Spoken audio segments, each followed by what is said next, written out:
and right now I'm joined by Mr. Manish Meros, the CEO of Mabati Rolling Mills. Welcome to the show, sir. I know we are in that recovery mode. We saw 2022, post-COVID recovery, Russia-Ukraine war, hurting a lot of businesses. And since you majorly import, so far, how is that whole global turmoil settling and impacting business here locally? Yeah, thank you, Noha. What we have seen from the end of last year, the steel prices are, their price rise had kind of moderated, although of late we have again seen them go up, but not that much.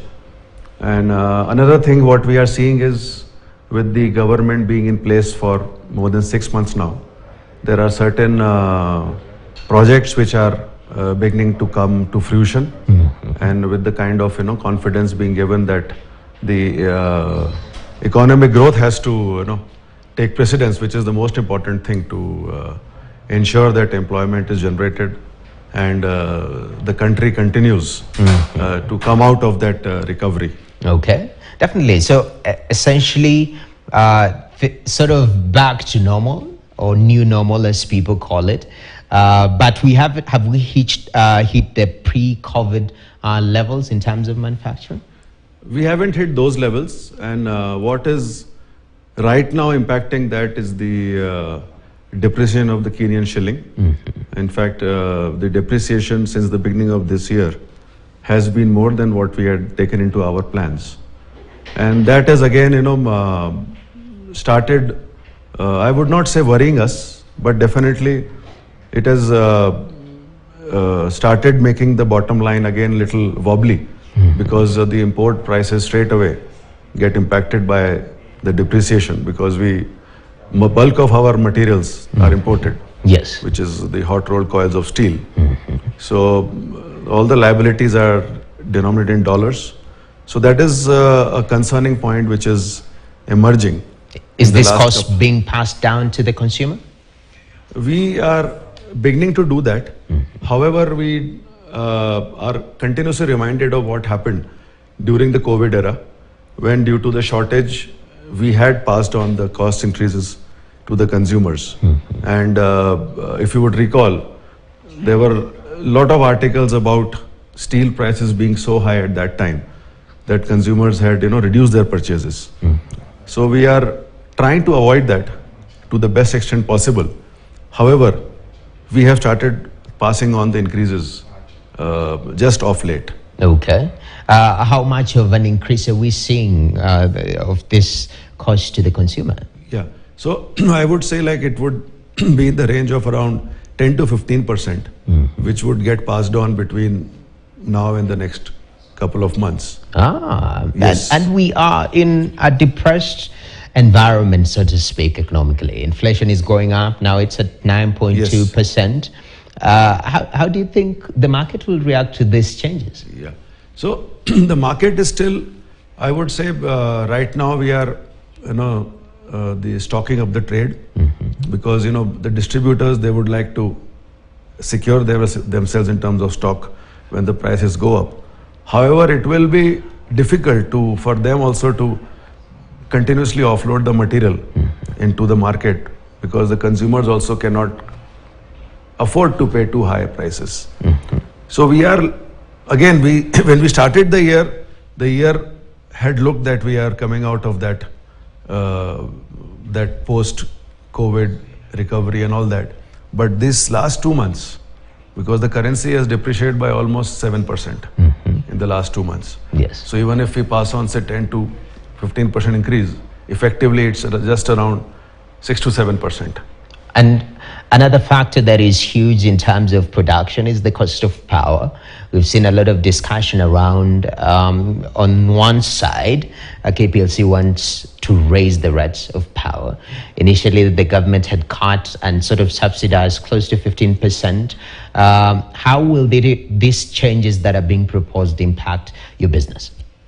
So this factor has again impacted us already, because the cost of power has gone up by 25% from February itself, when the changes were put into place by the government.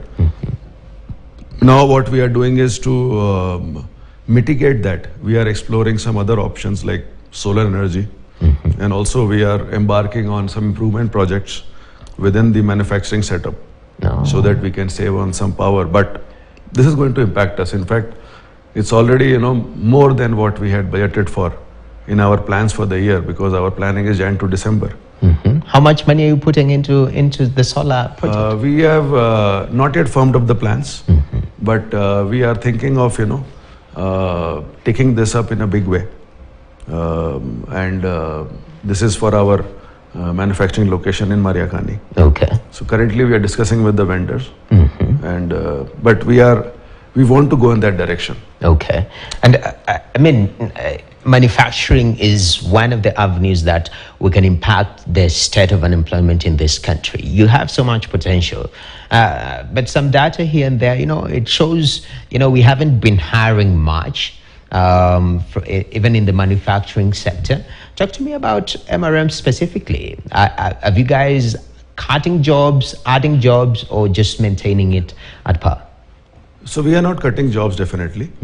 What we have done is manufacturing, we are looking at efficiencies. So we are looking at, improving the productivity of manufacturing by looking at efficiencies from different, equipment and how they are utilized, etc.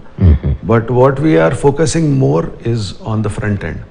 How to redeploy some of the people who are facing the customers, so as to improve the customer servicing and become a more customer-centric organization. Okay. So we have been, doing some restructuring among our front-end people, while not removing people. It's like redeployment. So in fact, that is what we are currently embarking on, and we firmly believe that that will certainly, put us in a good space as far as tackling this tough market conditions are concerned. Okay. Because if we are able to service the market better and reach the material to the consumer in the time he or she expects, and maybe even do better than that. So we are looking at our logistics efficiencies, along with the way our people need to be deployed. We are looking at investing in showrooms and enhancing the look at those places, okay, so that the customer experiences they improve. But that is sort of countercultural, because we're in that world where everyone is going online, brick and mortar spaces, showrooms, everyone wants to view everything on a screen. Talk to me there. Yeah. The logic behind that. Are you countercultural intentionally? Not really, but no, you are right. People are moving online. In fact, I was just mentioning to my colleague also that we are talking to 3 or 4 online platforms which are encouraging people to buy under schemes of Lipa Pole Pole. So we are talking to some of them, and we'll be starting initiatives. And we also have our own e-commerce platform, which we started around 2 years ago. Okay. So we are continuing those initiatives. There is no doubt in that, and we will only build further on that. Okay. However, Mabati is a product which the consumer would still like to touch and feel. Even if he or she sees online, he would still like to go to a showroom and see how the profile looks like. So yes, we are. It is not a question of this or that. It's a question of this and that. All right. Because we are the leaders, so we have to keep setting the pace. Sort of, it has to be complementary. Yeah, that's now, Mr. Mero, we want to take a short break, but when we come back, I want us to talk about the issue of counterfeits. It's quite a huge problem, especially for the manufacturers, and what you guys are doing within this sector to sort of not only quality assure, but also fight this, counterfeit and, poor quality products. All right. Sure. So we take that short break right here on Business Today. We come back with more. Stay tuned.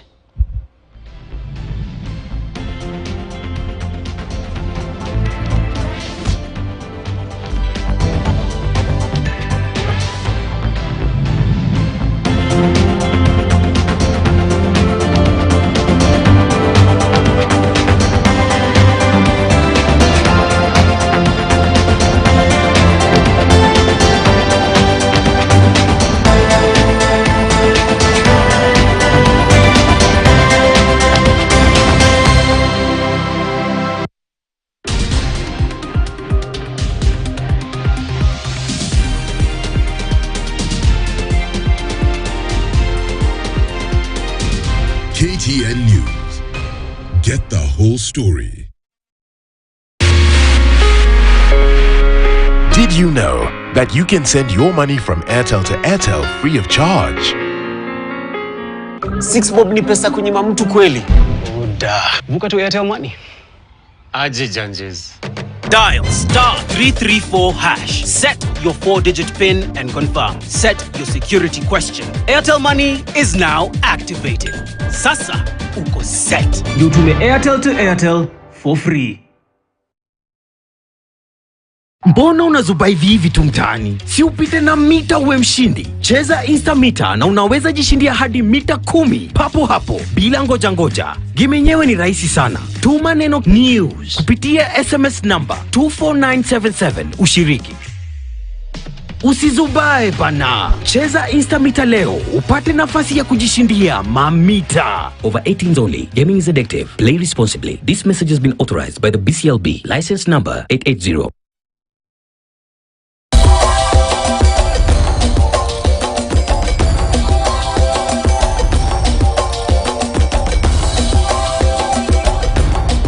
Kwa miaka mingi tumekuwa tegemeo kwa nchi nzima kwa habari za kuaminika, matukio katika nyanja zote za maisha, siasa,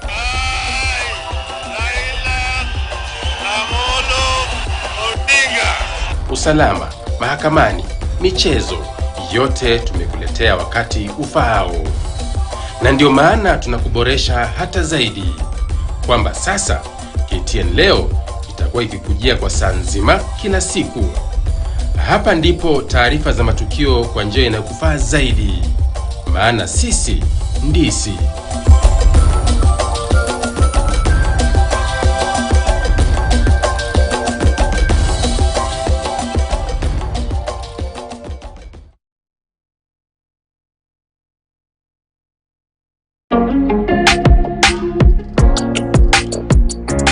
Yanapotokea kila mahali katika kila pembe ya Kenya, tunahakikisha kuwa tuko pale kukupa dondoo mubashara. Yomba anachomeka gari hayowezi ingia. Kiswahili kitaendelea kwa misingi yake. Hapa tulimpatia 86%. Najua sasa hapa tumekutia gold, hakuna kitu kingine. Vikosi vyetu vya wanahabari viko kila mahali kuhakikisha kuwa hupitwi na lolote linalofanyika. Katika kaunti ya Taita Taveta niko katika kituo mojawapo ambacho. Usikose kutazama yanayojiri kila siku ya Jumatatu hadi Ijumaa.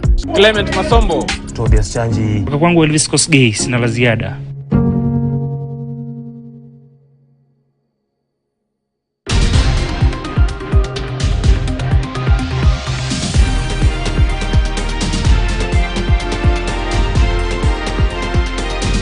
KTN News.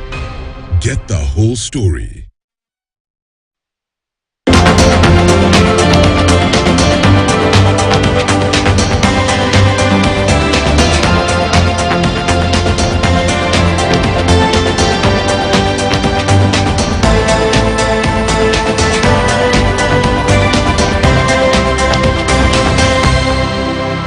All right, welcome back to business. Today we are having a conversation with CEO Mabati Rolling Mills, Mr. Manish Mehra. And, you know, I had promised we'll still touch on the issue of counterfeits and product quality. But as we were just chatting here, even during the break, that dollar situation is quite a huge concern for you guys. It is, yeah. Right now, how much are you guys getting a dollar for? Yeah, so we are getting it around, say, 135 or so. Mm-hmm. And which is more than the rate which is prescribed by the central bank. Mm-hmm. And availability is a challenge, although we are able to manage. However, that remains an issue. And what's your monthly input bill? Yeah, monthly it's like in excess of $20 million. $20 million? Yes. You're getting it at 135. Yes. Because that is quite a huge spread. And we know that, like, the dollar has been appreciating against all major currencies.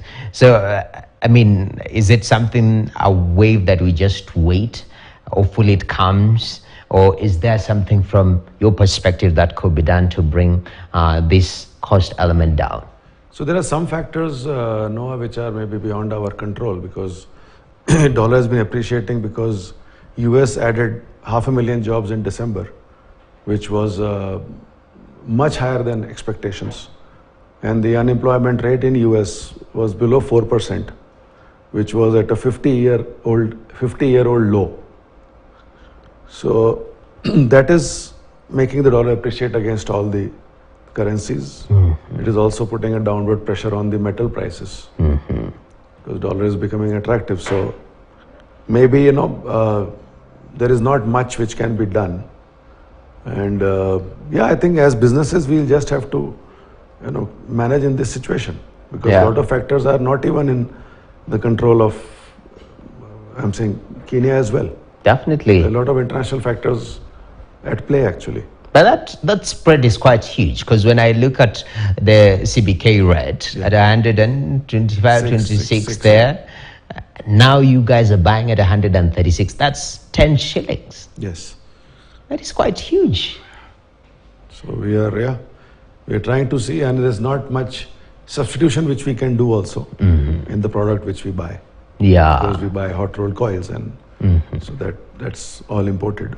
Definitely. Yeah. All right. So what we are doing is, in this situation, we are trying to boost our exports to nearby countries because Mabati is a well-known brand in nearby markets also, like Congo, Burundi, Rwanda. So we have recently created a separate business unit for exports. Okay. So we have seen an uptick in the exports in the last couple of months. So if we are able to export more, we get the valuable dollars. A few months. How's the uptake so far? Yeah, it is an encouraging trend. Although exports still, I'm saying, as a percentage to our sales is not that significant.